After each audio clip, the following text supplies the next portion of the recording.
स्यामसङले आफ्नो ए सिरिजको नयाँ brand smartphone Samsung galaxy A32 4G लाई लन्च गर्दैछ। केही समय अगाडि चाहिँ 5G भेरिएन्टवाला लन्च गरिसकेको छ। एकदमै राम्रो फिचर स्पेसिफिकेसन देख्न मिलेको थियो। फेरि Samsung galaxy A32 4G lunch गर्दैछ। आज यसैको बारेमा कुरा गर्नेछौँ, के फिचर स्पेसिफिकेसन रहेका छन् र हामीले नेपाली बजारमा चाहिँ कहिलेसम्म देख्न सकिनेछ र नेपाली बजारमा चाहिँ यसको प्राइस के कतिसम्म रहने सम्भावना रहेको छ, सम्पूर्ण जानकारी दिनेछु र भिडियो अन्तिमसम्म हेरेर जानकारी लिनु होला। नमस्कार साथीहरू, टेक्निकल सन्दीप युट्युब च्यानलमा हजुरलाई स्वागत छ र म सन्दीप मल्ल। भिडियो सुरु गर्नुभन्दा पहिला चाहिँ हजुरलाई एउटा सानो रिक्वेस्ट गर्न चाहन्छु। सबैभन्दा पहिला चाहिँ भिडियोलाई लाइक गर्नु होला र तलपट्टि देख्न सक्नुहुन्छ रातो बटन, त्यसलाई थिचेर च्यानललाई सब्स्क्राइब गर्नु होला र साथमा रहेको नोटिफिकेसन बेल आइकनलाई दबाएर अल नोटिफिकेसनलाई पनि अन गर्नु होला, ताकि मैले जति पनि नयाँ भिडियो अपलोड गर्छु सबैभन्दा पहिला नोटिफिकेसन हजुरलाई मिल्ने छ।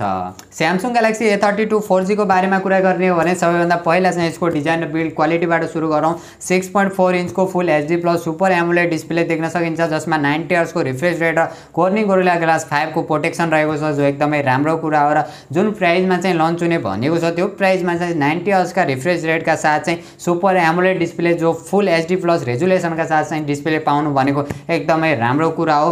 र जसमा चाहिँ इन डिस्प्ले फिंगरप्रिन्ट सेन्सर देख्न सकिन्छ। पछाडिपट्टि चाहिँ ग्लोसी डिजाइनका साथ चाहिँ प्लास्टिक फ्रेमले डिजाइन गरिएको छ, एकदमै राम्रो कुरा हो। र ओभरअल डिजाइन डिस्प्ले र बिल्ड क्वालिटी कुरा गर्ने हो भने एकदमै राम्रो रहेको छ। र अपरेटिङ सिस्टमको कुरा गर्ने हो भने एन्ड्रोइड 11 देख्न सकिन्छ, जो One UI 3.0 का साथ जो एकदमै राम्रो फिचरहरू देख्न मिल्छ। र प्रोसेसरलाई लिएर भने त्यस्तो एक्साइटेड कुरा केही पनि छैन, एकदमै डिसेन्ट प्रोसेसर युज गरेको छ। स्यामसङले जहिले पनि आफ्नो बजेट स्मार्टफोनहरूमा चाहिँ एकदमै डिसेन्ट प्रोसेसरहरू युज गर्ने गर्छ। पर्फर्मेन्सलाई त्यति ध्यान दिएको हुँदैन, क्यामेरा फिचर डिस्प्लेलाई चाहिँ एकदमै फोकस गरेको हुन्छ, तर पर्फर्मेन्सलाई चाहिँ यो कुराहरू चाहिँ अलिकति ध्यान दिनुपर्छ जस्तो लाग्छ। यसमा भने हामीले मिडियाटेकको हेलियो G80 चिपसेट प्रोसेसर देख्न सकिन्छ, जो गेमिङका लागि त्यति राम्रो चाहिँ भन्न मिल्दैन, तर पनि ठिकठाक नै मान्नुपर्छ। एउटा डिसेन्ट प्रोसेसर भएको कारणले चाहिँ एकदमै डिसेन्ट चाहिँ हामीले पर्फर्मेन्सहरू पाउन सक्छौँ। र क्यामेराको कुरा गर्ने हो भने पछाडिपट्टि 64 मेगापिक्सलका चाहिँ 4वटा क्यामेरा देख्न सकिन्छ, जो मेन क्यामेरा 64 मेगापिक्सलको प्राइमेरी सेन्सर, सेकेन्ड क्यामेरा चाहिँ 8 मेगापिक्सलको वाइड एंगल र थर्ड र फोर्थ क्यामेरा भने 5 मेगापिक्सलको चाहिँ एउटा डीप सेन्सर र एउटा माइक्रो सेन्सर देख्न सकिन्छ। र यसको जुन अगाडिपट्टिको सेल्फी क्यामेरा 20 मेगापिक्सलको देख्न सकिन्छ, जो एकदमै राम्रो कुरा हो र सेल्फी लभरहरूका लागि पनि बेस्ट अप्सन रहनेछ। र ओभरअल क्यामेरा फिचर क्वालिटी र डिजाइनको बारेमा कुरा गर्ने हो भने डिजाइनलाई त्यति ध्यान दिएको छैन। पछाडिपट्टि 4वटा क्यामेरा चाहिँ इन्डिपेन्डेन्ट गरेको छ र एउटा LED फ्ल्यास दिएको छ, एकदमै राम्रो कुरा हो। ओभरअल क्यामेरा फिचर र क्वालिटीलाई हेर्ने हो भने जुन प्राइसमा लन्च हुने भनेको छ त्यो प्राइसमा चाहिँ यो खालको फिचर स्पेसिफिकेसन, यो खालको क्वालिटी दिएको छ, एकदमै राम्रो कुरा हो। र ब्याट्रीको कुरा गर्ने हो भने 5000 mAh को ब्याट्री देख्न सकिन्छ, 15 वाट को चार्जर, USB Type-C पोर्ट देख्न सकिन्छ र 3.5 mm को हेडफोन ज्याक देख्न सकिन्छ। यो भनेको एउटा प्लस पोइन्ट पनि रहेको छ। आजभोलि धेरै जसो कम्पनीले चाहिँ 3.5 mm को हेडफोन ज्याक चाहिँ हटाइदिइराखेका छन्। स्यामसङले चाहिँ यसलाई समातेर बसेको छ, जो एकदमै कमालको कुरा हो। र जुन यसमा चाहिँ ब्याट्री ब्याकअप एकदमै राम्रो नै रहेको छ एकदमै, तर यसको जुन चार्जर भने एकदमै नर्मल चार्जर हामीले देख्न मिल्छ स्यामसङको तर्फबाट। यसलाई चाहिँ अलिकति अपग्रेड गरेर 18 वाट या त 20 वाटसम्मको पनि चार्जर दिएको भए चाहिँ एकदमै राम्रो हुन्थ्यो, तर पनि प्राइसिङलाई हेर्ने हो भने ब्याट्री ब्याकअप चाहिँ एकदमै राम्रो रहेको छ। जुन ब्याट्रीलाई चार्ज हुन चाहिँ एकदमै बढी टाइम लाग्छ, 15 वाटको एकदमै नर्मल चार्जर भन्नुपर्छ यसलाई।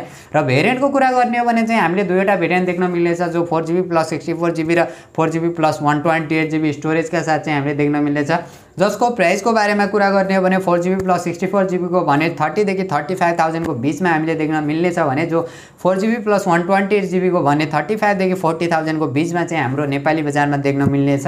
प्राइसिङलाई हेर्ने हो भने फोन एकदमै राम्रो नै रहेको छ। स्यामसङ ग्यालेक्सी A32 4G को ओभरअल डिजाइन फिचर र स्पेसिफिकेसनलाई हेर्ने हो भने चाहिँ डे टु डे युज गर्नका लागि चाहिँ फोन एकदमै राम्रो रहेको छ। यदि हजुरहरू ब्याट्री ब्याकअप भएको र क्यामेरा फिचर र डिस्प्लेलाई लिएर चाहिँ एकदमै राम्रो स्मार्टफोन खोज्दै हुनुहुन्छ, हेर्दै हुनुहुन्छ भने हजुरका लागि बेस्ट अप्सन रहेको छ। तर यो गेमिङका लागि हेर्दै हुनुहुन्छ भने चाहिँ एकदमै नराम्रो स्मार्टफोन भन्न रुचाउँछु म चाहिँ। र मेरो पर्सनल ओपिनियनको बारेमा कुरा गर्ने हो भने चाहिँ यो प्राइस सेगमेन्टमा चाहिँ हजुर अरू कम्पनीका स्मार्टफोनमा जान सक्नुहुन्छ। एकदमै राम्रो फिचर स्पेसिफिकेसन चाहिँ हामीले देख्न मिल्छ यो प्राइस सेगमेन्टमा।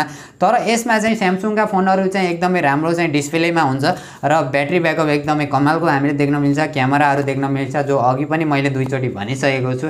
हजुरहरू भने स्यामसङ ग्यालेक्सी A32 4G लाई लिएर कति एक्साइटेड हुनुहुन्छ र सबैभन्दा राम्रो कुरा चाहिँ के लागेको छ त्यो भने कमेन्ट गर्नु होला र भिडियो मन परे भिडियोलाई लाइक अनि शेयर गर्नु होला र अहिलेसम्म पनि technical Sandeep YouTube channel subscribe गर्न बिर्सिनु भएको छ भने तलपट्टि देख्न सक्नुहुन्छ रातो बटन त्यसलाई थिचेर च्यानल सब्स्क्राइब गर्नु होला र साथमा रहेको नोटिफिकेसन बेल आइकनलाई दबाएर अल नोटिफिकेसनलाई पनि अन गर्नु होला ताकि मैले जति पनि नयाँ भिडियो अपलोड गर्छु सबैभन्दा पहिला नोटिफिकेसन हजुरलाई मिल्ने छ।